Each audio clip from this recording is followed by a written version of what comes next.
Your Honor, here we are represent the case of Road and Traffic Authority, New South Wales versus Philip Dederer.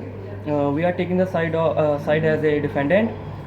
My name is Atandrapal Singh and my student ID is MSI 3002 and these are my colleagues. My name is Maninder Pal Singh and my student ID is DY3220. My name is Amol Sasgodra and my student ID is AZZ3047. My name is Giriraj Godasra and my student ID is SP3242. Now we are discussing about the case. In establishing this case for the defendant as a Road Traffic Authority of New South Wales, the Philip Dederer died from the bridge, Wollumba Bridge in New South Wales in December 1998.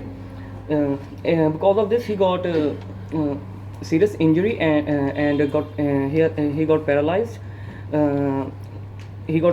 Then he filed a case against New South Wales Road Traffic Authority of New South Wales in August 2007.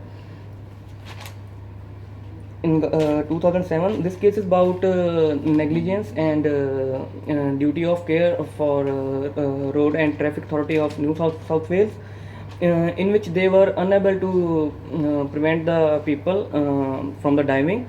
So the fact of the case are discussing. The next facts of the case are discussed by my friend. Hi, I'm here to discuss the facts about the case. In this, the plaintiff, Mr. Philip Dederer, who was 14 years of age at the time of the accident, he decided to dive off the Wollumba Bridge, and then his head struck a sandbar that was submerged inside the water, and he injured himself, got a spinal injury. There were various pictorial signs displayed by the RTA that said no diving. He still read the signs and chose to dive into the bridge. Chose to dive into the water. There, he had lived at that area his whole life and was aware of the surroundings. He'd often seen people jump off the bridge, but there was no injury before he got injured. And just one day before the accident, he decided to jump twice off the bridge, but his feet did not touch the ground. So on the day of the accident, he decided to change his mind and he decided to dive into the bridge, due to which his head struck a submerged sandbar and he occurred a spinal injury. The rest of the facts will be explained by my colleague. Thank you. So, as part of the arguments in favor of RTA, what happened actually, I would like to mention a few of the points.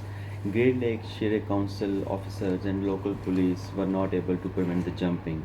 So what they did actually, they contacted RTA, and RTA put the pictorial sign to make people aware that this area is not safe to jump, and they put the pictorials like no diving or diving is prohibited. So, and also this incident was not reasonably foreseeable, as there was no incident has ever happened in the past.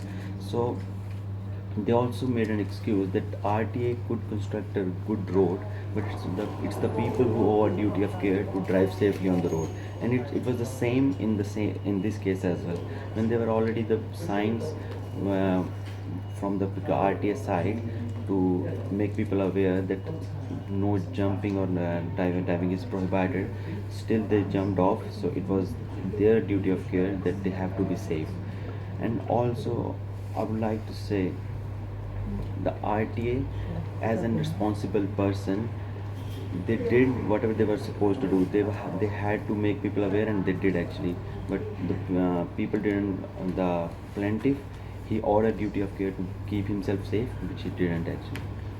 And my next part will be discussed by my next colleague.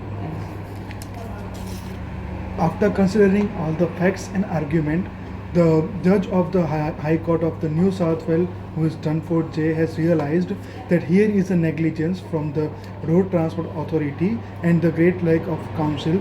They have a duty of care to prevent the people from the diving from the bridge. On here, the judge has realized, the judge has put the fine of 840,000 Australian dollars, and where he also fined that 25% contribution negligence from the plaintiff, because the Mr. Dederer, who is the plaintiff, who has seen that the picture report, who is saying the prevent of the driving, and still he ignore, and he make a dive from there. So 25% of the contribution margin, contribution negligence from the plaintiff, and judge has decided to 80% of the fine will be paid by the RTA, and 20% of the fine will be paid by the council, because the reasons for that, the RTA has have to put a bigger signboard, and as well as also prevent the railing on the bridge, which is a duty of care for the RTA, and that was the case we are discussing. Thank you for that.